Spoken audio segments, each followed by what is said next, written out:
sifat nggak enakan. Sifat-sifat nggak enakan itu yang people pleaser itu, yang nggak bisa nolak kayak gitu. Apalagi ya, mindset. Ada lagi ditunggu udah 17. Wow, banyak juga ya yang udah ngerespon. Terima kasih banyak ya teman-teman. Nanti ada sekitar 7 atau 6 pertanyaan saya lupa. Oke, kita coba next ya. Semoga semua hal ini yang memang bisa kita ubah dan hari ini kita sudah harus memulai bahwa ya hari ini kita bakal mencoba untuk memperbaiki kepribadian kita masing-masing kayak gitu. Oke, kita next ya. Ke pertanyaan selanjutnya. Semoga belum ada yang ngisi. Oh, udah ada yang ngisi juga. Ketika mendengar kata pemimpin, apa yang terlintas di pikiran? Banyak nih, ada wibawa, karismatik, Ingarso, Sungtolodo, Ingmadia Mangunkarso, Tuturi Handayani. Itu ini ya, apa sih? Kayak lupa lagi. Yang Ki Hajar Dewantara. Ya. Menjadi seorang yang berpengaruh besar dalam pengambilan keputusan. Pemimpin adalah sosok yang menginspirasi, membimbing, dan bertanggung jawab. Ia bukan sekedar atasan, tapi panutan yang adil, visioner, dan mampu membawa perubahan positif bagi banyak orang. Berpikiran luas, seseorang yang berani mengambil keputusan ketika semua orang ragu. Independent, brain, brave, behavior, beauty. Ketua yang bertanggung jawab, pengayom, inspiratif, berani, pemimpin yang bertanggung jawab dan membimbing anggota, pemimpin yang tidak kompeten, inspiratif, mengarahkan dan bertanggung jawab. Oke. Mungkin ketika kita mendengar kata pemimpin, itulah yang terlintas ya di benak teman-teman sekalian terkait dengan ini. Kita nggak tahu ya siapa yang ngisi, entah itu ini yang ada di depan saya, entah itu Okta yang ngisi atau itu Virus yang ngisi, kita nggak tahu kayak gitu. Atau Komsatun yang ngisi itu kita nggak tahu ya karena benar-benar ini anonim, jadi kita nggak tahu siapa yang ngisi. Mau di siapapun juga nggak masalah karena ini bukan karena ini adalah refleksi teman-teman, jadi nggak ada benar salah juga gitu. Seseorang yang dapat berdiri di depan dan dapat mengajak orang-orang di sekitar kita. Oke, mampu memberikan tanggung jawab ke anggota, pemimpin yang bertanggung jawab, tanggung jawab yang besar. Terus ada lagi, apalagi antara cahaya dan kegelapan. Wow, ini maknanya dalam banget biasanya antara cahaya dan kegelapan kayak gitu. Jadi ada seorang pemimpin di sana gitu, yang entah itu menuju ke cahayanya atau menuju ke kegelapannya kayak gitu. Oke, teman-teman terima kasih. Kita coba next ya. Ada lagi nih.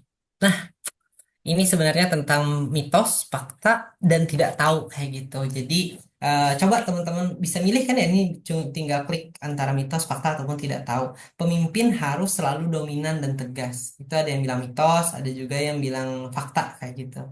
Ada yang tidak tahu masih nol ya. Ini baru 15, 16, 17, baru 17. Ada lagi, boleh teman-teman. Ini kayaknya cuma sekali aja bisa ngisi juga kok. Mitos, fakta. Oh, harinya hujan sekarang. Mitos, fakta, tidak tahu kayak gitu. Jadi ada yang bilang fakta, ternyata fakta lebih banyak ya teman-teman. Pemimpin harus dominan dan tegas kayak gitu. Nanti coba untuk kita sedikit bedah kayak gitu teman-teman ya ketika nanti pematerian. Semoga saya tidak lupa terkait dengan mitos dan juga fakta terhadap pemimpin bahwa pemimpin harus selalu dominan dan tegas kayak gitu. Saya coba sambil catat ya biar nggak kelupaan. Ada lagi silahkan teman-teman.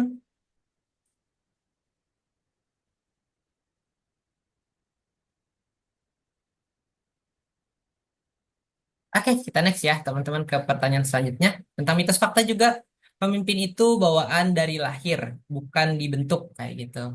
Ada yang bilang fakta, ada juga yang bilang mitos, mitosnya ada 17, terus faktanya ada 2, terus mitosnya ada 8, faktanya ada 2. Jadi masih ada yang nggak sama nih teman-teman kayak gitu. Berarti benar nih materi hari ini harus diberikan, bukan diberikan sih, maksudnya disaringkan kayak gitu. Saya kita sama-sama bisa mengetahui tentang pemimpin juga seperti apa kayak gitu. Dari lahir.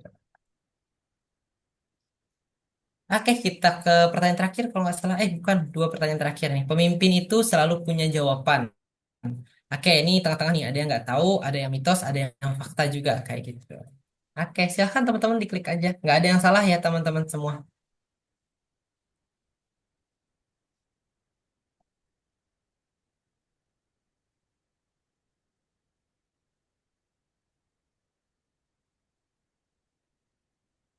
Oke, kita next ya teman-teman ke pertanyaan yang terakhir. Boleh ya? Kita Nah, apa harapan kamu setelah mengikuti kegiatan ini? Oh, ternyata sudah banyak nih teman-teman yang isi. Menjadi pemimpin yang baik buat diri sendiri, mengambil ilmu diterapkan, being good leader, punya harapan untuk terus hidup, mampu menjadi lebih baik, menjadi pemimpin yang bisa mengarahkan ke jalan yang luas dalam hal positif, dapat menambah pengetahuan dan merubah hal baik, dapat mengetahui hal yang belum diketahui. Harapan saya semoga bisa menjadi pribadi yang lebih baik dan bisa menjadi inspiratif yang baik bagi orang lain, menerima takdir. Terus apa lagi ya? Bentar, saya geser ininya dulu. Dapat menjadi pemimpin yang lebih baik lagi dari sebelumnya. Saya berharap dapat memahami kepemimpinan autentik, membedakan mitos dan realitasnya, serta menerapkan servant leadership dan nilai-nilai yang kuat berdampak positif bagi sekitar. Menjadi pribadi yang lebih berani, tidak ragu dalam mengambil keputusan, dan menjadi pribadi yang bertanggung jawab. Bisa menjadi pribadi yang lebih baik, ke depannya bisa berpengaruh terhadap masyarakat, mempunyai pemikiran, mempunyai Kedepannya bisa menjadi pengaruh bagi masyarakat punya pemikiran yang sangat luas tentang masa depan. Oke, teman-teman, terima kasih banyak untuk semua teman-teman yang sudah memberikan respon terbaiknya di hari ini. Semoga harapan-harapan ini bisa tercapai di saat ini, di setelah kita mengikuti kegiatan di sesi hari ini kayak gitu. Oke, kita next ya teman-teman. Ntar saya share screen lagi. Nanti teman-teman yang sudah menjawab tadi juga semuanya itu saya bakal coba rangkum dan ternyata terima kasih atas respon-respon baik semua teman-teman di sini yang sudah sangat merespon dengan baik bahkan punya harapan terkait dengan hal-hal tersebut gitu. Bentar, ini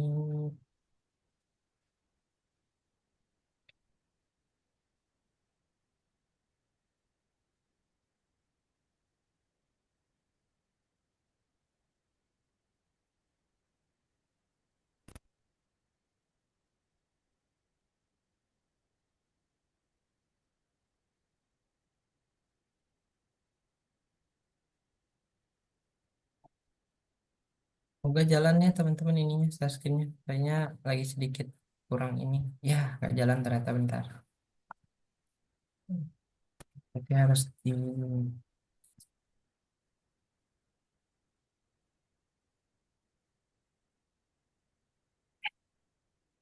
Oke, muncul. Sudah teman-teman kita coba ya.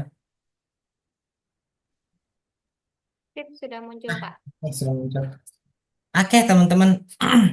Semoga tidak ada terkendala lagi ya di share screen ataupun di jaringan kayak gitu karena di sini sedang hujan. Jadi teman-teman ada tiga hal yang mau kita sama-sama diskusikan pada hari ini. Pertama adalah pemimpin berkarakter yang mana kita harapannya output yang bisa kita hasilkan adalah kita bisa mengetahui definisi dan juga pentingnya pemimpin berkarakter. Kemudian juga yang kedua tentang pilar karakter pemimpin. Jadi kita mencoba untuk mengenali pilar utama karakter yang harus dimiliki oleh seorang pemimpin. Kemudian yang ketiga adalah bentar. Membangun karakter pemimpin, mengetahui cara dan juga mengembangkan karakter kepemimpinan dalam diri kayak gitu. Nah, semoga tiga materi ini bisa kita kupas sama-sama teman-teman di waktu sore hari ini kayak.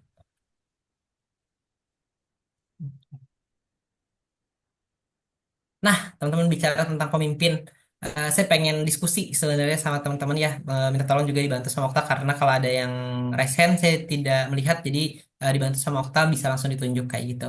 Teman-teman, ada yang tahu ini siapa dan boleh dijelaskan karakternya seperti apa? Jadi ada dua orang sebenarnya teman-teman kayak gitu. Nah, buat yang tahu boleh untuk berdiskusi ataupun menjelaskan bahwa siapa dua orang yang ada di gambar ini kayak gitu. Kalau ada yang raise hand atau menjawab via chat boleh ya, karena saya sambil share screen jadi nggak bisa lihat nih teman-teman.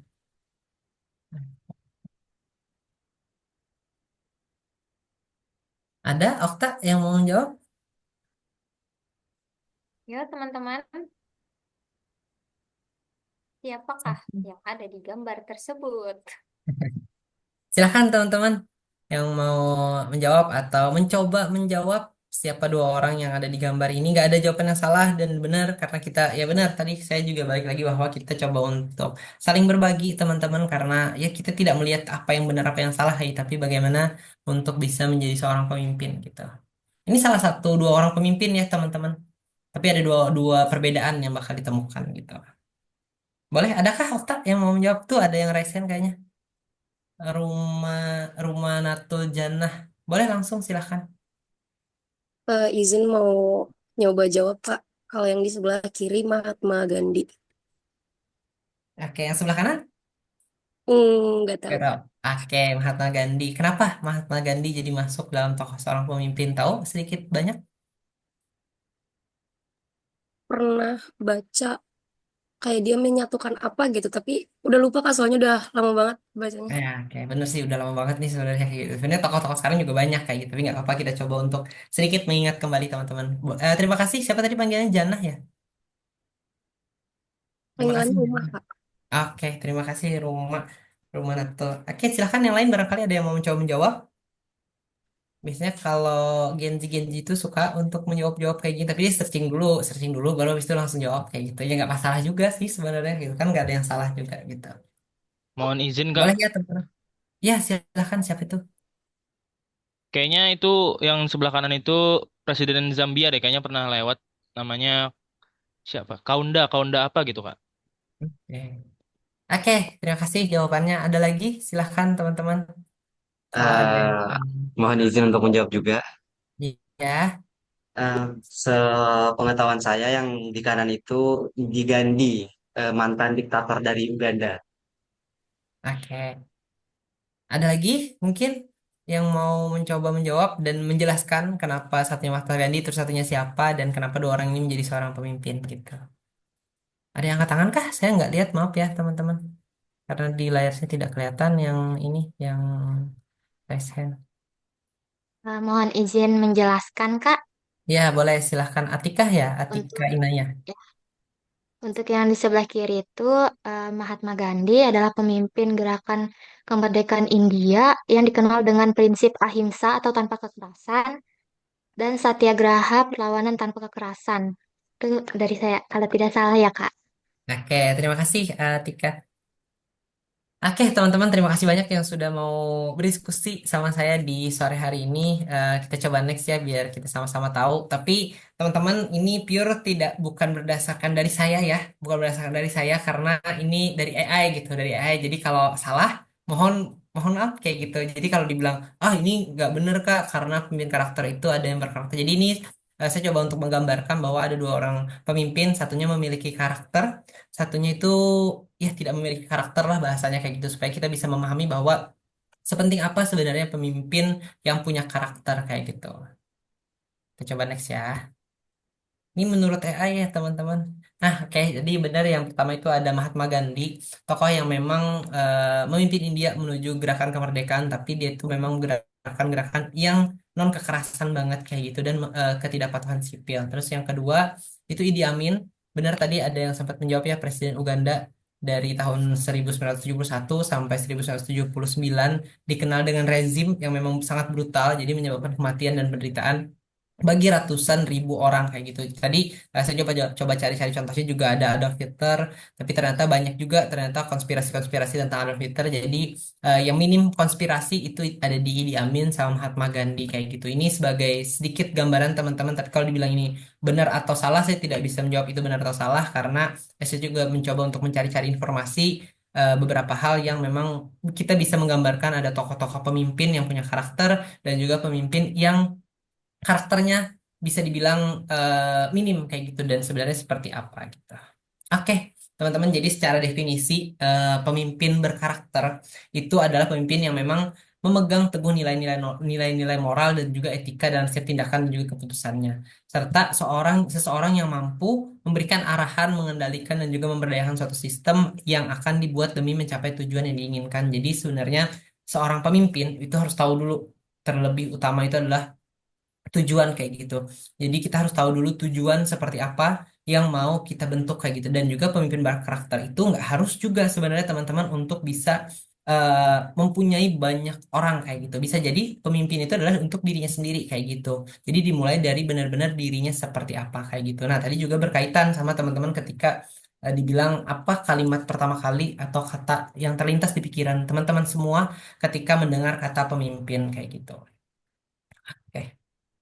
Nah, teman-teman, berkaitan dengan karakteristik pemimpin yang efektif sebenarnya kayak gitu. Jadi, pemimpin itu tidak hanya sekedar memberikan sebuah arahan, tetapi juga memberikan motivasi serta dukungan kepada timnya. Jadi, pemimpin itu kebanyakan identik sebenarnya teman-teman dengan memiliki tim, itu memiliki orang kayak gitu. Tapi dia itu bagaimana caranya tidak hanya sekedar untuk memberikan sebuah arahan gitu dalam sebuah tim, tapi juga memberikan motivasi serta dukungan kayak gitu. Nah, adapun sebenarnya teman-teman, berdasarkan dari pengalaman saya secara pribadi juga bahwa karakteristik pemimpin yang efektif itu kurang lebih sebenarnya banyak teman-teman, tapi saya coba untuk merangkul atau merangkum dan ada kurang lebih 5 yang menjadi gambaran utamanya kayak gitu. Pertama, dia tuh harus punya kejelasan visi dan juga tujuan. Jadi kenapa? Kenapa jadi seorang pemimpin? Bahkan ketika kita untuk memimpin diri sendiri, kita harus punya tujuan dulu nih, tujuan kita itu sebagai diet, misalnya sebagai saya sebagai diet itu mau tujuannya seperti apa kayak gitu. Itu adalah sebuah tujuan dan kita harus menjelaskan bahwa tujuan ini pengen kita capai kayak gitu supaya kita tahu langkah-langkah yang akan kita lakukan kayak gitu. Itu adalah karakter untuk pemimpin yang benar-benar bisa efektif, itu mengetahui dulu pertama tujuannya. Jadi kalau dibilang akhirnya itu mau apa sebenarnya kayak gitu, kalau dibilang ah mau surga kayak gitu, ya itu realistis sebenarnya kayak gitu teman-teman, sangat-sangat realistis kayak gitu. Tapi ada beberapa hal step-step yang harus kita lewati kayak gitu. Surga yang seperti apa yang kita pengen kayak gitu, kalau kita bicaranya langsung jauh banget gitu ya ke akhirat dan lain-lain kayak gitu. Tapi kalau kita bicara tentang dunia, kita harus punya tujuan dulu dalam memimpin diri sendiri ataupun memimpin dalam sebuah tim kayak gitu.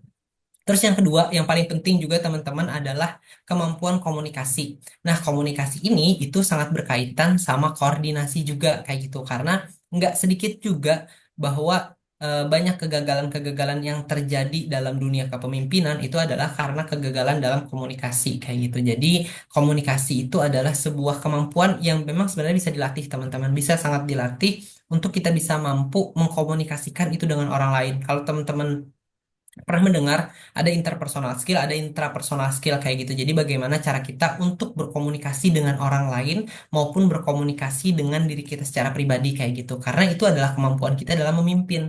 Ketika kita bisa berkomunikasi dengan orang lain, kemudian juga kita bisa untuk berkomunikasi dengan diri kita sendiri, bahwa kita mengetahui nih sebenarnya apa yang kita pengen, kemudian ketika kita merasa lelah, apa yang harus kita lakukan, itu adalah bentuk-bentuk komunikasi terhadap diri kita sendiri gitu. Kemudian yang ketiga adalah kemampuan untuk merangkul. Jadi sebagai seorang pemimpin itu adalah orang-orang yang memang bisa untuk merangkul banyak orang kayak gitu. Jadi itu adalah sebuah kemampuan yang memang itu dilatih teman-teman. Tadi kan ada tentang mitos dan juga fakta bahwa apakah pemimpin itu bawaan dari lahir kayak gitu. Dan itu adalah sebuah mitos yang terkenal di telinga kita gitu. Jadi ada yang katanya, oh karena bapaknya adalah seorang presiden, bisa jadi anaknya juga seorang presiden kayak gitu. Bukan seperti itu ya teman-teman, karena pemimpin itu adalah apa ya, benar-benar menjadi sebuah karakter yang memang bisa dibentuk dan juga dilatih kayak gitu. Memang ada, pasti ada faktor-faktor orang tuanya atau faktor lingkungannya, tapi benar-benar dirinya yang membentuk itu semua kayak gitu. Jadi bukan bawaan, pure bawaan dari lahir kayak gitu. Kemudian yang selanjutnya adalah berkaitan dengan kerjasama. Jadi untuk menjadi seorang pemimpin yang memang efektif itu perlu namanya kerjasama, teman-teman. Kenapa sih kerjasama? Itu berkaitan banget sama tadi komunikasi, koordinasi, dan juga kerjasama. Karena dalam membentuk sebuah tim, kerjasama dan juga motivasi itu nggak bisa lepas, teman-teman. Jadi kerjasama dalam dalam kepemimpinan atau dalam pemimpin itu sangat penting gitu. Karena bagaimanapun juga ketika kerjasama itu kita bisa mengarahkan bahwa oh seperti ini, bahkan kerjasama itu juga termasuk dalam pembagian peran. Jadi kita harus mampu untuk memetakan nih teman-teman kita bahwa, atau saya menyebutnya sebagai tim. Jadi kita bisa memetakan mana tim kita yang sebagai, oh dia sebagai biasanya kalau di organisasi kampus kebanyakan kayak ketua ketua pelaksana, kemudian bendahara, sekretaris, siapa yang memang benar-benar bisa untuk mengambil peran itu kayak gitu sampai mengkonsep sebuah acara gitu. Sampai yang terakhir adalah pengambilan resiko. Jadi sebagai seorang pemimpin itu sebenarnya harus berani untuk mengambil resiko dan juga membuat sebuah inovasi baru kayak gitu. Karena apa?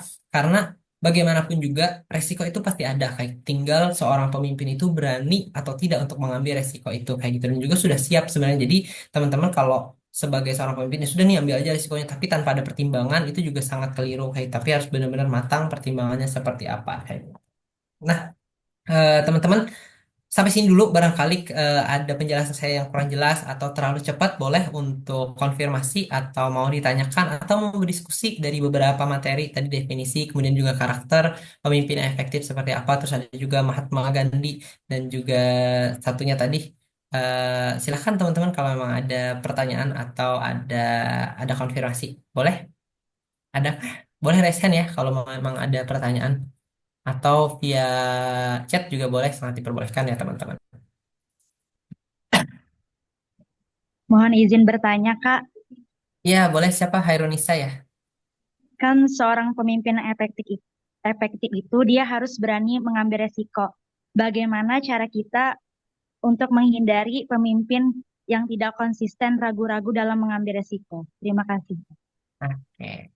Terima kasih banyak, Nisa. Bagus banget pertanyaannya. Bagaimana cara kita menghindari pemimpin yang tidak berani mengambil risiko gitu ya? Oke. Itu fungsi kenapa jadi saya bilang bahwa setiap orang tuh sebenarnya punya jiwa kepemimpinan, teman-teman. Setiap manusia itu punya jiwa kepemimpinan termaster. Tinggal bagaimana cara dia untuk mengelola cara dia memimpin itu. Dan ketika kita merasa bahwa oh ternyata selama ini pimpinan kita atau pemimpin kita itu kurang berani dalam mengambil resiko, dan apa yang harus kita lakukan, kita tidak tidak mungkin langsung mengambil bahwa oh sudah kamu gak usah jadi pemimpin, biar aku aja nih yang jadi pemimpin, seakan-akan kita yang paling tahu kayak gitu. Itu kita tidak serta-merta seperti itu. Tapi yang paling penting adalah, makanya tadi kan ada nomor dua, itu adalah kemampuan untuk komunikasi. Jadi, seorang pemimpin itu dia harus mau untuk mendengar. Dan seorang tim juga harus mau sebagai pemimpin, sebagai diri sendiri, dia juga harus berani untuk menyampaikan bahwa ada kekeliruan-kekeliruan yang memang ketika dia tidak berani untuk mengambil resiko, kemudian coba untuk kita komunikasikan gitu. Jadi komunikasikan antara kita nih sebagai tim, dan ada seorang pemimpin yang kita merasa bahwa pemimpin kita itu secara resiko dia tidak berani untuk mengambil resiko. Dan kita merasa bahwa resiko ini harus kita ambil sebagai sebuah tim kayak gitu, dan coba untuk komunikasi hal tersebut. Komunikasinya makanya kan saya bilang bahwa seorang pemimpin itu harus mau mendengar. Jadi benar-benar kita mencoba untuk komunikasi dan juga menjelaskan bahwa ada loh resiko-resiko yang memang sebenarnya harus berani kita ambil kayak gitu. Tapi kita harus juga sebelum membicarakan itu dengan pemimpin kita harus tahu dulu nih resiko seperti apa, kemudian juga apa pandangan yang kita lihat dalam sebuah masalah itu, sampai kita harus berani untuk mengambil resiko itu, dan kita harus membicarakan itu ke pemimpin kita itu tadi. Jangan serta-merta kita langsung bilang bahwa kita meninggalkan pemimpin itu, tapi kita coba untuk mengkomunikasikannya. Jadi langkah paling paling mudah dulu adalah untuk mengkomunikasikannya. Tapi bagaimana ketika ketika si pemimpin ini itu tidak mau mendengarkan kayak gitu katanya, coba untuk komunikasi lagi kayak gitu. Bahkan bisa jadi bukan kita yang komunikasi, tapi tim kita yang lebih dekat dengan pemimpin itu yang komunikasi kayak gitu. Jadi tidak harus satu orang, bisa jadi dengan yang lebih dekat yang bakal komunikasi. Tapi bagaimana jika sudah mentok-mentok-mentok banget, terakhir baru itu ke atasnya pemimpin lagi, atau memang cara kita untuk bisa oh sudah, saya harus pergi dari tim ini karena saya tidak merasa dihargai ataupun tidak merasa suara saya itu didengar sama sekali, dan saya sudah mencoba untuk beberapa kali kayak gitu. Itu adalah keputusan yang harus diambil eh, oleh diri kita secara pribadi, itu sebagai pemimpin untuk diri sendiri kayak gitu. Gitu mungkin jawaban dari saya, Nisa. Terima kasih, Kak. Oke. Ada lagi yang mau berdiskusi? Silahkan Atika. Mohon izin bertanya, Kak. Ya. Bagaimana seorang pemimpin bisa tetap konsisten dengan nilai-nilai kepemimpinannya di tengah tekanan eksternal atau perubahan situasi? Itu Oke. saja, Kak. Terima kasih. Oh, ini ya, makin sore pertanyaan kalian makin ini ya, makin susah-susah gitu. Enggak, pertanyaan bagus, Atika. Tadi bagaimana bagaimana seorang pemimpin itu bisa mempertahankan nilai-nilai kepemimpinannya ketika banyak tekanan di eksternal kayak gitu. Jadi sebenarnya teman-teman, pemimpin itu bisa dijadikan seorang pemimpin ketika dia sudah melewati berbagai macam tantangan, berbagai macam hal yang sudah dilaluinya kayak gitu. Tidak mungkin dia tiba-tiba orang nggak tahu sama sekali dia siapa, dia orang nggak tahu juga dia bisanya apa. Ya udah tiba-tiba langsung ditunjuk kamu jadi pemimpin ya di perusahaan A kayak gitu. Udah gak mungkin kayak gitu. Tapi meskipun itu adalah seorang anak, semisal nih, eh, orang tuanya punya perusahaan terus anaknya anaknya ditunjuk buat jadi pemimpin di perusahaan itu, pasti dia tahu dulu kayak gitu karakter si anak itu kayak gitu, apakah dia mampu atau tidak kayak gitu. Nah, tinggal semakin berjalannya waktu itu pasti bakal banyak tantangannya kayak gitu. Nah, tantangan-tantangan tersebut yang bisa mengubah apa ya, mengubah prinsip-prinsip kepemimpinan atau nilai-nilai yang sudah dipegang kayak gitu. Karena itu sangat berpengaruh teman-teman. Makanya sebenarnya salah satu kemampuan kepemimpinan itu adalah adaptasi terhadap perubahan. Nah, itu memang tidak saya jelaskan di sini karena itu adalah salah satu soft skill sebenarnya dari dalam adaptasi. Jadi pemimpin itu juga harus memiliki adaptasi dalam sebuah perubahan. Bisa jadi dalam hal kayak yang tadi sempat dijelaskan oleh Atika bahwa ada faktor-faktor eksternal yang membuat perubahan kayak gitu. Dalam artian itu nilai-nilai kepemimpinan itu berubah, berganti. Apakah itu menjadi hal yang lebih positif atau negatif kayak gitu. Nah, tergantung. Kalau memang arah perubahannya adalah ke arah yang lebih positif, maka itu sangat sangat fleksibel untuk nilai itu bisa berubah kayak gitu. Tapi kalau memang arah perubahan atau faktor-faktor eksternal itu membuat kemunduran, maka itu yang harus ditekankan kembali kayak gitu. Jadi harus diingatkan kembali bahwa tujuan kita dalam sebuah tim itu adalah ini kayak gitu. Dan semakin ke sini yang saya lihat adalah adanya tekanan-tekanan dari eksternal membuat adanya perubahan-perubahan yang itu tidak mendukung dalam pencapaian tujuan kita gitu. Jadi sebenarnya kita harus melihat dulu nih apakah sebuah tekanan dari eksternal itu adalah arahnya ke arah positif ataukah ke arah negatif dalam sebuah tim kayak gitu. Begitu mungkin dari saya, Atika. Oke. Ada lagi yang lain? Kalau enggak kita coba next dulu ya, biar nanti sambil-sambil sharing, barangkali teman-teman juga ada pertanyaan-pertanyaan, sangat diperbolehkan nanti sambil jalan gitu. Kak mau nanya, izin Oke, izin boleh menanya, deh. Ya, siapa Eca ya? gimana jadi pemimpin biar berwibawa? Em, Bagaimana Masih jadi seorang pemimpin yang berwibawa ya? Terima kasih ya Eca. Jadi sebenarnya teman-teman tadi bahwa seorang pemimpin itu tadi kan ingat nggak sih teman-teman bahwa ada pertanyaan tentang mitos dan fakta bahwa seorang pemimpin itu harus dominan juga tegas Sampai nggak kayak boleh gitu. pacaran. Dan sebenarnya itu kalau ditanya apakah itu mitos atau fakta itu adalah sebuah mitos teman-teman. Tapi ternyata banyak teman-teman yang jawab fakta kayak gitu. Jadi seorang pemimpin itu kalau tadi kan pertanyaannya apakah seorang pemimpin harus selalu dominan dan tegas kayak gitu. Tidak, teman-teman. Jadi seorang pemimpin itu dia bisa membawa diri. Itu yang paling penting gitu. Jadi sebenarnya pemimpin itu adalah orang yang di mana bumi dipijak, di situ langit dijunjung kayak gitu. Itu adalah sifat kepemimpinan sebenarnya gitu. Jadi dia tahu kondisi saat dimana dia harus menjadi orang yang tegas, tapi dia juga tahu di mana kondisi dia harus menjadi orang yang bisa mendengarkan dengan lemah lembut atau memberikan masukan dan saran kepada timnya dengan cara yang lemah lembut kayak gitu. Jadi wibawa itu bakal muncul teman-teman, wibawa itu bakal muncul ketika dia bisa menempatkan diri. Tapi beda lagi kalau dia sama aja nih kayak gini. Contoh tadi kalau dibilang itu fakta bahwa seorang pemimpin itu harus dominan terus dan harus tegas terus kayak gitu. Terus ketika dia ke contoh nih ke masyarakat gitu, masyarakat yang kategorinya ibu-ibu yang tidak bisa ditegasi kayak gitu, tapi harus dimasuki dengan cara-cara yang sederhana gitu. Tapi dia masuk dengan cara, "Woi ibu-ibu, ini sudah kayak tentara kayak gitu." Tapi malah dibilang, apakah dia bakal memperlihatkan seorang pemimpin yang punya wibawa kayak gitu? Bahkan malah itu bisa menjadi blunder kayak gitu, bahkan menghilangkan wibawa dia sebagai seorang pemimpin kayak gitu. Jadi sebenarnya wibawa itu akan terbentuk ketika kita bisa membawa diri kita kemanapun kayak gitu. Kadang ada posisi di mana kita harus tegas, ada juga di mana kita harus mencoba untuk masuk lebih dalam kepada tim kita supaya bisa lebih banyak mendengar. Kemudian juga ada juga di mana kita harus mengambil sebuah keputusan yang cepat kayak gitu dan mempertimbangkan berbagai resiko yang bakal diterima oleh kita maupun oleh tim kita kayak gitu. Jadi wibawa itu akan terbentuk gitu dengan cara bagaimana si pemimpin itu membawa diri dalam lingkungan maupun dengan dirinya sendiri gitu. Gitu mungkin, Eca. Oke, kita coba next ya teman-teman. Semoga waktunya tidak tetap sempat kayak gitu. Kita next dulu.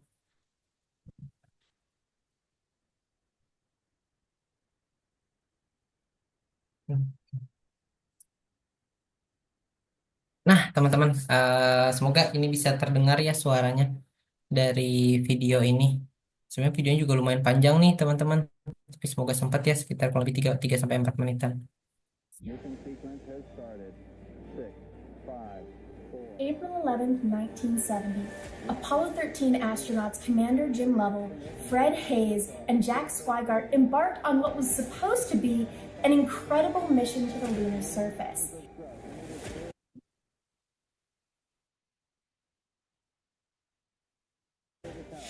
They would have been the third group of astronauts to stand and walk on the moon. But things didn't exactly go according to plan, and the mission is remembered famously as a successful failure. Now, the crew launched without a hitch from NASA's Kennedy Space Center down in Florida, but 56 hours into the mission, after a live television broadcast, things started to go awry. The crew noticed that the cabin pressure was slightly decreasing, and they sent Jack out to go see what was going on. And they all heard an extremely loud bang outside. What that ended up being was an oxygen tank exploding on the service module, taking a piece of the module with it. Now, obviously, this was bad. Both oxygen and power started very quickly depleting, and the astronauts had to work extremely fast with the teams back on the ground to save their lives. So what they ended up figuring out was they shut down the power for the command module because they would need that later for re-entry, and they hopped in the lunar module using it almost like a lifeboat out in space. But this quickly proved to also have its issues because the lunar module was only built for 2 astronauts who would be going down to the moon. And these were 3 grown men stuffed into this tiny little capsule. Now, not only were they cramped, but there was only really enough oxygen for 2 of them. Basically, what ended up happening was there were what is called lithium hydroxide canisters. Canisters that held this chemical that helped to clean carbon dioxide out of the air so that they could breathe well. But those canisters were only meant for 2, and quickly carbon dioxide started increasing in the air. So they grabbed the canisters that were on the command module, but another roadblock. The canisters on the command module were, of course, a different shape. So using extreme astronaut ingenuity, duct tape, of course, plastic bags, and even some hoses from spacesuits, they were able to finally configure a DIY ventilation system, and at least for as long as they needed it, they could breathe. So they finally bounded around the far side of the moon and reached the last leg of their journey. Arguably one of the most dangerous legs of the journey, re-entry and splashdown. So they all hopped into the command module, said goodbye to the lunar module that had helped them out so much, re-entered Earth's atmosphere with everyone with their fingers crossed, and splashed down in the Pacific Ocean. Amazingly, no one was seriously injured. Everyone was totally fine, and everyone at NASA and around the world breathed a heavy sigh of relief. They accomplished one of the most incredible feats in all of spaceflight history, something that many would have seen as completely impossible, and they lived to tell the tale.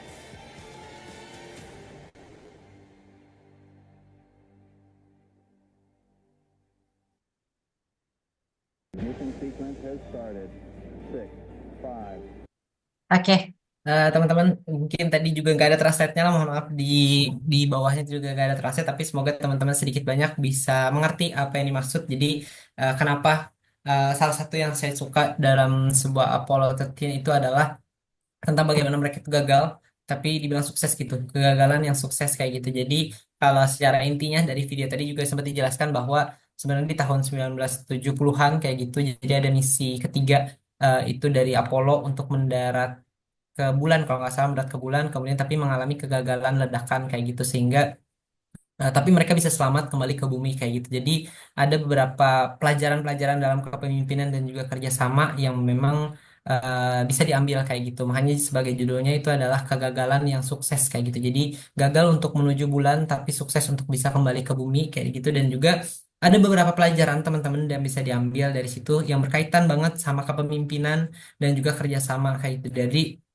kerjasama dan komunikasi, kemudian juga dalam kerjasama itu harus ada pemimpin yang bisa untuk mengarahkan bagaimana mengambil keputusan, kemudian juga apa yang harus dilakukan kayak gitu. Itulah pentingnya seorang pemimpin dalam sebuah tim kayak gitu. Oke. Nah, teman-teman, berkaitan kita lanjut sedikit lagi teman-teman terkait dengan pilar karakter pemimpin kayak gitu. Jadi sebenarnya ada tiga teman-teman, banyak juga, tapi saya coba untuk merangkum bahwa pilar karakter dalam sebuah pemimpin itu sebenarnya ada tiga. Yang pertama ada integritas, bagaimana cara dia untuk bisa konsisten antara perkataan dan juga tindakan tadi. Dia mengatakan A, apakah tindakannya juga melaksanakan tindakan yang mencerminkan kalimatnya kayak gitu. Itu yang pertama. Kemudian yang kedua adalah empati. Jadi teman-teman, sebagai seorang pemimpin itu karakternya juga salah satu pilarnya adalah mampu memahami dan juga mendengarkan dengan hati. Jadi makanya tadi kan saya juga sempat bilang bahwa sebagai seorang pemimpin dia tuh harus punya yang namanya mendengar kayak gitu, ilmu mendengar, dan tidak hanya mendengar dengan telinga tapi juga bagaimana mendengar dengan perasaan kayak gitu. Sampai yang ketiga adalah tanggung jawab. Ketika dalam pengambilan keputusan yang bijak dia harus punya tanggung jawab sebagai seorang pemimpin gitu. Nah, pemimpin yang melayani bukan dilayani gitu. Jadi secara secara mendalam sebenarnya pemimpin itu adalah orang yang mau mendedikasikan dirinya untuk memberikan pelayanan terhadap orang lain, tapi bukan dia yang harusnya dilayani. Kemudian juga mengutamakan kesejahteraan dan juga memberikan ruang pertumbuhan untuk timnya kayak gitu. Nah, ini salah satu tambahan sebenarnya teman-teman berkaitan dengan mengembangkan kemampuan komunikasi. Jadi, ilmu mendengar dan juga ilmu komunikasi itu adalah hal yang pasti bisa didapatkan tidak hanya dari kelahiran. Waktu kita lahir itu langsung bisa komunikasi itu enggak, tapi kita bisa melatih itu dengan berbagai macam kegiatan. Kita mampu untuk mengkomunikasikan mana yang sebenarnya harus dikomunikasikan, kemudian juga mendengarkan dengan empati dan juga berbicara dengan jelas dan persuasif serta menyampaikan ide secara efektif. Jadi ketika kita punya tadi kayak pertanyaan yang bagus, ketika pemimpin kita itu tidak apa ya tidak bijaksana, itu harus kita bisa menyampaikan bahwa ada ide seperti apa yang mau kita sampaikan dengan cara yang tadi berbicara dengan lebih jelas, kemudian juga mendengarkan bahwa ternyata pemimpin kita juga punya saran seperti ini gitu. Lanjut ke apa nih materi selanjutnya. Berkaitan dengan membangun karakter pemimpin, teman-teman. Jadi karakter itu sebenarnya bisa dibangun, teman-teman. Jadi karakter untuk seorang pemimpin itu dibangun. Yang pertama adalah yang paling penting sebenarnya teman-teman sekarang itu berkaitan dengan self awareness kayak gitu. Bagaimana cara kita untuk mengenali diri kita secara pribadi gitu, mengenali diri kita, kekuatan kita seperti apa, kelemahan kita seperti apa. Itu yang paling menjadi modal utama ketika menjadi seorang pemimpin untuk khalayak banyak gitu. Harus mampu dulu nih kenal sama diri kita, apa kelemahan yang kita miliki, dan ketika kita mengalami mengalami situasi apa yang harus kita lakukan, itu yang adalah hal-hal yang benar-benar harus kita pahami dari diri kita kayak gitu. Kemudian yang kedua adalah tentang pemikiran nih teman-teman. Jadi pemikiran yang growth mindset itu adalah sebuah pemikiran yang terbuka. Jadi sangat-sangat terbuka teman-teman. Tidak hanya pemikiran yang stagnan, tapi kita mempunyai pemikiran yang mampu untuk memikirkan masa depan seperti apa. Kemudian juga mampu untuk mendengarkan. Itu adalah pemikiran-pemikiran tentang growth mindset kayak gitu. Dan yang ketiga adalah tentang konsisten practice. Jadi semua hal-hal dalam kepemimpinan itu bisa dilatih teman-teman, bukan dari lahir tapi berdasarkan daripada karakter dan juga tindakan kita sehari-hari itu seperti apa, itu bakal memperlihatkan dan menunjukkan karakter sebagai seorang pemimpin. Nah, kemudian selanjutnya ada juga ini berkaitan dengan sebenarnya tentang tambahan aja teman-teman, bagaimana memimpin diri sendiri kayak gitu, lebih kepada bagaimana kita disiplin, kemudian bertanggung jawab, dan juga pengelolaan waktu itu juga salah satu dalam hal self leadership, kemudian kesadaran dan juga pengembangan diri kayak gitu. Nah, mungkin teman-teman itu saja materi kita di siang ke sore hari ini, tapi sudah sore teman-teman menuju sore hari. Dan setelah ini akan ada sesi diskusi dan juga tanya jawab bersama moderator dan itu teman-teman. Tapi sebelum sebelum itu, sebelum saya serahkan ke moderator, izinkan saya mengutip salah satu kalimat dari Najwa Shihab yang mengatakan bahwa pemimpin tidak lahir karena ijazah, tetapi oleh kerja keras dan kepedulian yang terus diasah. Silahkan teman-teman kalau memang nanti di luar daripada ini lupa untuk menanyakan, ada pertanyaan-pertanyaan yang berkaitan dengan kegiatan-kegiatannya teman-teman, karena tadi juga antusias saya juga adalah di bidang pengembangan masyarakat, kemudian di kepemimpinan dan juga di bagian-bagian yang memang partnership arahnya. Kalau teman-teman butuh apa ya komunikasi ataupun hal-hal yang perlu ditanyakan dan hal-hal yang perlu kita diskusikan bersama, ada kontak yang saya lampirkan di situ dan juga nanti materi bisa dibagikan teman-teman gitu. Itu saja mungkin sebagai materi ataupun sharing dari saya. Silahkan saya kembalikan ke moderator. Terima kasih. Wah, luar biasa dari Kak Dayat ya, materinya luar biasa sekali. Udah pada nyimak ya. Jadi ada teman-teman, kalau ada yang ditanyakan silakan saya beri waktu sekitar 10 menit. Dipersilakan, boleh juga ditampilkan di chat. Tadi sebelumnya ada pertanyaan dari Kak Naila Anju. Mungkin mohon dijawab, Kak Dayat. Yang pertama itu izin bertanya, katanya interpersonal skill itu apa Kak? Katanya, mohon Kak.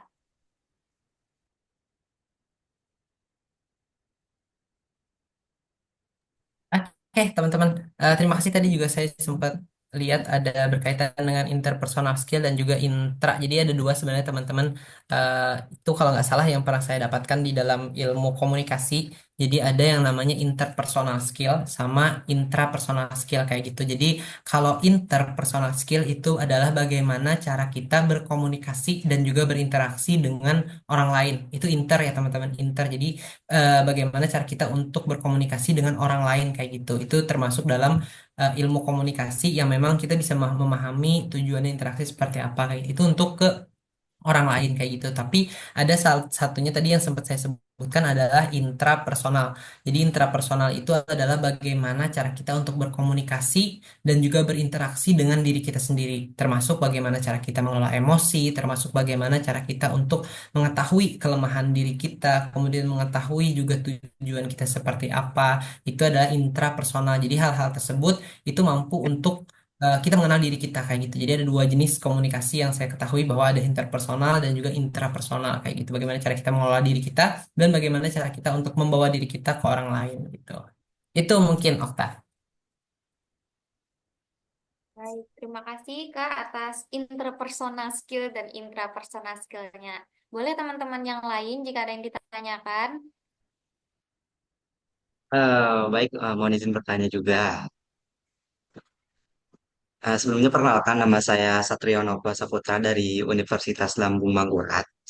Jika kita berbicara mengenai kepemimpinan itu rasanya agak kurang jika tidak ada yang namanya studi kasus ya Bang. Nah, jadi gini Bang pertanyaannya tuh jika Abang adalah seorang pemimpin di sebuah negara dan negara tersebut sedang terancam kudeta Bang. Nah, jika Abang menggunakan pendekatan seperti Samantha Gandhi, mungkin Abang akan digulingkan. Akan tetapi jika Abang menggunakan cara Idi Amin tadi, mungkin Abang akan selamat. Akan tetapi dengan tangan yang berlumuran darah. Nah, kira-kira apa yang akan Abang lakukan? Seperti itu. Oke, terima kasih banyak Satrio ya panggilannya. Terima kasih banyak Benar, Satrio Pak. atas pertanyaannya. Jadi pertanyaan-pertanyaan ini pernah saya dapatkan teman-teman ketika saya masih di bangku kuliah. Waktu itu masih ya di warung kopi lah kayak gitu. Jadi sempat ditanya juga bahwa bagaimana sih menurut kamu ketika ada pemimpin yang memang punya dua karakter gitu. Kamu lebih memilih karakter yang soft ataukah karakter yang hard kayak gitu. Jadi yang benar-benar bentar, teman-teman. Baterainya. Apakah lebih memilih karakter yang dengan bahasanya itu tangan besi kayak gitu di zamannya Soeharto kayak gitu atau lebih memilih pemimpin yang kayak sekarang Jokowi dengan kelemah lembutannya kayak gitu. Tapi semakin berkembangnya zaman teman-teman ternyata ada beberapa hal yang menurut saya itu ketika itu saya memang menjawab bahwa saya bilang kayaknya kalau di zaman sekarang adalah tergantung daripada kebutuhannya gitu. Jadi tergantung daripada situasi dan juga kondisi di lapangan kayak gitu. Makanya kalau ditanya sekarang siapa siapa acuan saya sebagai seorang pemimpin, saya tidak menyebutkan namanya tapi lebih kepada karakternya yang memang memahami lapangan kayak gitu. Memahami lapangan. Jadi kalau dalam pekerjaan saya sekarang ya teman-teman kita ada namanya itu tentang social mapping. Jadi bagaimana cara kita memetakan sosial, memetakan bagaimana cara kita memetakan sebuah masalah gitu. Jadi sebagai seorang pemimpin ternyata itu juga bisa sangat diterapkan dan di zaman sekarang kita harus tahu dulu nih permasalahan utamanya itu seperti apa dan juga ada namanya pohon masalah gitu. Jadi dalam sebuah masalah itu pasti ada di bawah-bawahnya lagi. Nah, masalah itu tidak hanya langsung serta-merta, contoh nih ya, ketika kita menggunakan kepemimpinan dengan sikap soft tadi kita bakal digulingkan, tapi ketika kita dengan tangan besi kita, maka bakal banyak orang-orang yang merasa tertindas dengan adanya gaya kepemimpinan kita. Kita harus tahu dulu pokok permasalahan itu apa sebenarnya gitu. Dan kalau dibilang apakah itu bisa diterapkan di Indonesia? Saya nggak bisa bilang bisa diterapkan di Indonesia karena Indonesia itu lumayan besar, teman-teman, lumayan luas. Dan ini pernah menjadi diskusi warung kopi waktu itu juga. Kenapa sih Indonesia itu nggak bisa maju secepat itu? Karena Indonesia itu luas gitu. Karakternya pun beda-beda gitu. Jadi makanya apalagi dengan satu orang presiden atau satu orang pemimpin kemudian diminta untuk bisa menyelesaikan semua masalah dalam waktu 5 tahun, kayaknya pasti nggak cukup kayak gitu. Jadi kalau saya bakal menjawab bahwa kita harus tahu dulu inti permasalahan dari hal itu kayak gitu. Dan nggak bisa kita langsung terapkan di semua daerah gitu. Ada memang daerah contoh ya, kalau kita bisa ngambil ini sebagai contoh. Contoh di daerah Surabaya. Di daerah Surabaya itu harus dengan pemimpin yang keras, kayak pemimpin yang sekarang kayak gitu, atau pemimpin yang dulu yang Ibu Rismawati kayak gitu. Jadi harus benar-benar yang keras, harus benar-benar ibu yang tegas kayak gitu. Itu memang karakter masyarakatnya seperti itu. Tapi apakah itu bisa diterapkan di Banjarmasin dengan karakter masyarakat yang lebih lebih lemah lembut, atau kalau bisa dibilang jangan Banjarmasin deh supaya lebih dekat, itu antara Solo atau ya Solo dan juga Surabaya kayak gitu. Sedangkan Solo adalah orang-orang yang dengan kelemah lembutannya. Apakah bisa dengan kita keras kayak gitu? Nggak bisa, teman-teman kita. Karena balik lagi kita harus mengenal dulu karakter masyarakatnya, sehingga kalau ditanya harus seperti apa, maka kita harus tahu dulu karakter masyarakatnya terlebih dulu, dan dengan cara yang memang berbeda-beda kayak gitu. Contoh kayak gitu akan digulingkan di Surabaya, dibilang bahwa pemuda Surabaya itu menuntut seorang presiden Dayat ini turun karena terlalu lemah lembut atau seperti apa. Coba untuk masuk dulu ke Surabayanya. Jadi pokok utamanya adalah di Surabaya dulu. Dengan karakter itu apakah apa yang harus kita lakukan gitu? Apakah kita harus dengan karakter yang keras tadi, atau dengan cara lemah lembut itu masih bisa kayak gitu. Terus baru ke daerah yang lain yang memang punya pertentangan bahwa kayaknya harus ke Solo dulu nih. Nah, dengan karakter seperti apa yang kita bawa. Jadi kalau di zaman sekarang yang saya rasakan adalah bahwa kepemimpinan itu dilatih, dan juga bagaimana cara kita menempatkan diri di suatu tempat, suatu daerah kayak gitu. Karena kita nggak bisa kalau langsung bilang bahwa ketika kita ke A, kita harus membawa diri kita nih harus seperti ini kayak gitu. Prinsip itu ada, tapi harus menyesuaikan dengan lingkungan juga kayak gitu. Itu mungkin kalau dari saya jawabannya, Satrio. Semoga bisa menjawab ya. Dan kalau memang ada feedback, boleh Okta ya. Oh, mungkin satu pertanyaan terakhir kali ya, karena kita mengingat waktu juga, Kak. Ada di chat ini, ada dari Roshani Apriliani, yaitu bagaimana peran kepemimpinan dalam menentukan keberhasilan suatu organisasi atau kelompok, katanya. Gitu, Ah, Kak. oke. Oke, terima kasih Rosani Aprilia. Wah, sebenarnya suka apa ya, bukan suka sih, sebenarnya saya suka diskusi-diskusi untuk berkaitan dengan kepemimpinan, dan juga apalagi kalau sudah kayaknya Satrio tadi arahnya adalah arah ke negaraan kayak gitu. Itu sebenarnya saya suka untuk diskusi-diskusi hal itu, tapi karena kita memang terbatas waktu dan harus ada satu pertanyaan aja lagi berkaitan dengan bagaimana peran kepemimpinan dalam menentukan keberhasilan suatu organisasi. Jadi sebenarnya kalau dibilang apakah peran pemimpin itu penting, sangat penting. Itu hal satu hal yang memang menentukan keberhasilan suatu organisasi. Terus bagaimana perannya? Tadi lagi balik lagi sebagai seorang pemimpin dia harus punya yang namanya interpersonal dan juga intrapersonal. Bagaimana dia mengenal dirinya dan bagaimana dia mengenal orang lain kayak gitu. Nah, dalam mengenal orang lain itu yang bakal menentukan tujuan daripada organisasi. Tapi siapa yang kalau ditanya siapa yang menentukan tujuan untuk organisasi? Pemimpin itu harus punya opsi, teman-teman. Pemimpin itu harus punya, misal nih, saya diamanai sebagai seorang seorang pemimpin dalam sebuah organisasi. Saya tuh harus punya tujuan dulu gitu. Bahwa tujuan saya adalah A, B, C. Baru kemudian coba saya bawa atau saya lempar ke anggota atau ke tim bahwa tujuan saya seperti ini. Bagaimana menurut teman-teman kayak gitu? Tujuan ini apakah memang realistis untuk kita laksanakan atau tidak realistis untuk kita laksanakan kayak gitu. Kalau memang tidak realistis, maka kita akan selalu membuka komunikasi itu bagaimana untuk suatu tujuan yang mau kita capai sama-sama kayak gitu, berdasarkan daripada SDM yang kita punya gitu, teman-teman. Jadi kalau ditanya bagaimana perannya, itu sangat memiliki peran, tapi bagaimana cara kita mengkomunikasikannya atau mengkoordinasikannya itu juga menjadi hal yang tidak bisa kita lepaskan kayak gitu. Itu mungkin jawaban dari saya. Ya, terima kasih, Kak.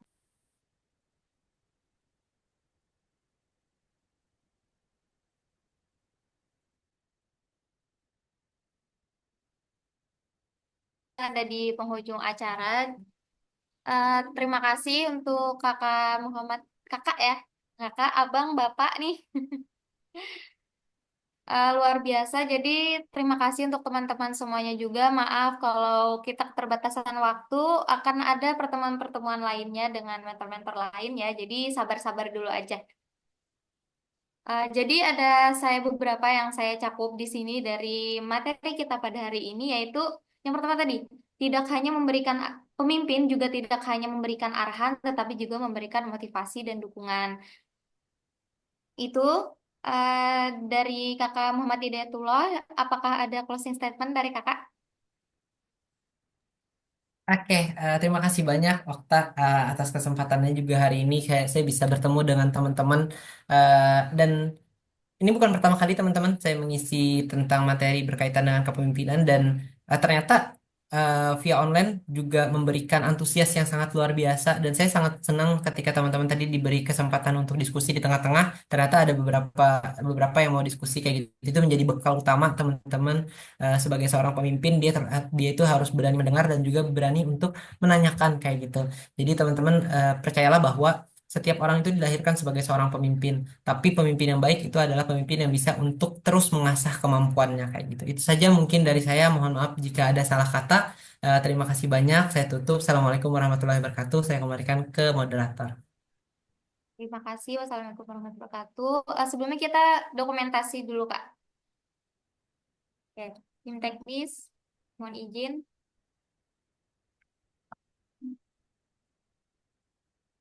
Semuanya Kak, mohon izin Kak, sebentar. ya, silakan. Apakah boleh materi yang tadi dipaparkan boleh dikirim ke grup Kak untuk mengulang-mengulang kembali?